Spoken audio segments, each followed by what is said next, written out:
நேயர்களுக்கு வணக்கம். தேர்தல் அன்றும் இன்றும் என்பது அற்புதமான தலைப்பு. நம்முடைய நினைவுகளை மீட்டக்கூடிய வீணையாக இருக்கிறது. 1980களின் இறுதியில் மத்தியில் நான் மாணவனாக இருந்த பொழுது இன்றைய போக்குவரத்து துறை அமைச்சர் சிவசங்கர் அவங்களோட அப்பா சிவசுப்பிரமணியம் அவர்களுக்கு பணியாற்றியிருக்கிறேன். தேர்தல் வேலை செய்திருக்கிறோம். சிறுவர்களான நாங்கள் சுவர்களில் எழுதுவது, கோஷம் போடுவது, ஊர்வலம் போவது, சைக்கிள் ஊர்வலம் தான் அப்போல்லாம். இந்த இந்திய கம்யூனிஸ்ட் கட்சிக்கு கலை இலக்கிய பெருமன்றம் இருக்கிற மாதிரி மார்க்சிஸ்ட் கம்யூனிஸ்ட் கட்சிக்கு தமிழ்நாடு முற்போக்கு எழுத்தாளர் சங்கம் இருக்கிற மாதிரி அன்னைக்கு ஒரு கிளை அமைப்பாக இருந்தது டி. ராஜேந்தர் ரசிகர் மன்றம். அந்த மாதிரி அதிமுகவுக்கு பாக்கியராஜ் ரசிகர் மன்றம். இவங்க திமுகவுக்கு வேலை செய்வாங்க, அவங்க அதிமுகவுக்கு வேலை செய்வாங்க. சத்யராஜ், விஜயகாந்தெல்லாம் வந்த புதுசு. அப்போல்லாம் கூட்டங்கள் தான், ஆர்வம் தன்னை மீறி இருக்கும் மக்களுக்கு. இன்றைக்கி அலைபேசிகள், தொலைக்காட்சிகள் வந்துட்டுது, வாழ்க்கை பரபரப்பாக ஆயிடுச்சின்னு அப்படிங்கிறது மட்டும், அதனால் மட்டும் ஆர்வம் குறையல. நல்லா புரிஞ்சுக்கணும். அலைபேசிகள் வந்ததால், சமூக ஊடகங்கள் வந்ததால் மட்டும் கூட்டம் குறையவில்லை, ஆர்வம் குறைந்து விட்டது. அப்படிப்பட்ட பேச்சாளர்கள், அப்படிப்பட்ட தலைவர்கள் இன்று இல்லை. அதுதான் ரொம்ப முக்கியம்.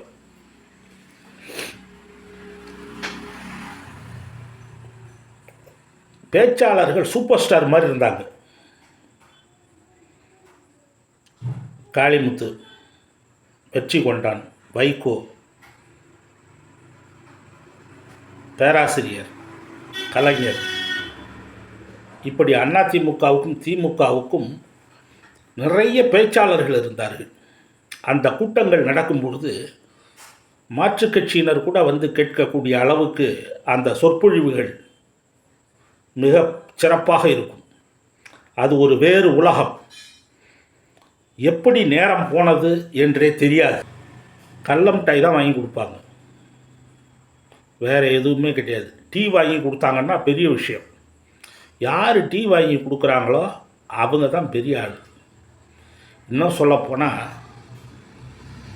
ஒன்றிய செயலாளர் நியூஸ் பேப்பரை வச்சு போட்டு படுத்திருப்பார். யாராவது ஆசிரியர்கள் டீ வாங்கி கொடுப்பாங்க. அந்த மாதிரிலாம் ஒன்றிய செயலாளர்கள், மாவட்ட செயலாளர்கள் எளிமையாக இருந்த காலம். மக்கள் பணம் திரட்டி, கடைகளில் பணம் திரட்டி, வியாபாரிகள்கிட்ட கடையாக போய் வசூல் பண்ணி, வீடு வீடாக போய் வசூல் பண்ணி, அந்த பணத்தை வச்சு கூட்டம் போடுவாங்க. அந்த பணத்தை தான் தேர்தல் நிதியாக வேட்பாளர்கிட்ட கொடுப்பாங்க. இப்போ தலைகீழாக இருக்குது, பணத்தை கொடுத்து தான் கூட்டணும் அப்படிங்கிற மாதிரி இருக்குது. அதோட மக்கள் கேட்பாங்க, ஒன்றிய செயலாளரை, நகர செயலாளர், என்னங்க ஐயா கூட்டமே போடலையா, ஏதாவது கூட்டம் போடுங்க அப்படிம்பாங்க. அந்த அளவுக்கு பேச்சாளர்களுடைய பேச்சு வசீகரமாக இருக்கும். விடுதலை விரும்பி ரகுமான் கான், துரைமுருகன், இன்றைய முதல்வர், அன்றைக்கு இளைஞரணி தலைவராக இருந்தார்.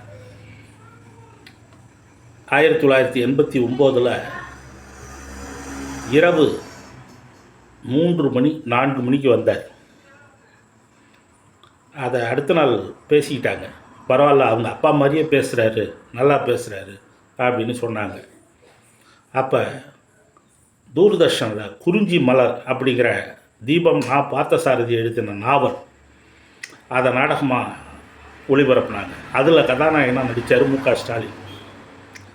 அப்புறம் மாநாடுகள், பொதுக்கூட்டங்கள் பேர் போனது.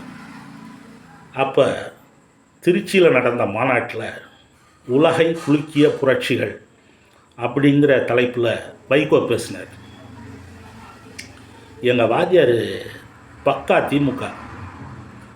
அவர் என்னை அழைச்சிட்டு போகணும்னு அவருக்கு ரொம்ப விருப்பம். அவர் குடும்பத்தோடு போனார். என்னையும் கூப்பிட்டு போகிறதுக்கு அவருக்கு ஆர்வம். ஆனால் 10வது பரீட்சை. அதனால் எங்கள் அப்பாக்கிட்ட அனுமதி கேட்கறது ரொம்ப கஷ்டம் அப்படிங்கிறதால என்னை விட்டுட்டு போயிட்டார். வைகோ கோபாலசாமி பேசுகிறப்ப மெய் சிலிர்த்து போச்சுடா அப்படின்னு சொன்னார். அப்போ தான் நான் முதலாக வைகோன்னா யாருன்னு தெரிஞ்சுக்கிட்டேன். அந்த மாதிரி மாநாடுகள் பொதுக்கூட்டங்கள்லாம் மாலை நேர பல்கலைக்கழகமாக இருந்தது அந்த காலத்தில். அதுதான் அன்றைய தேர்தலுக்கும் இன்றைய தேர்தலுக்கும் உள்ள வித்தியாசம்.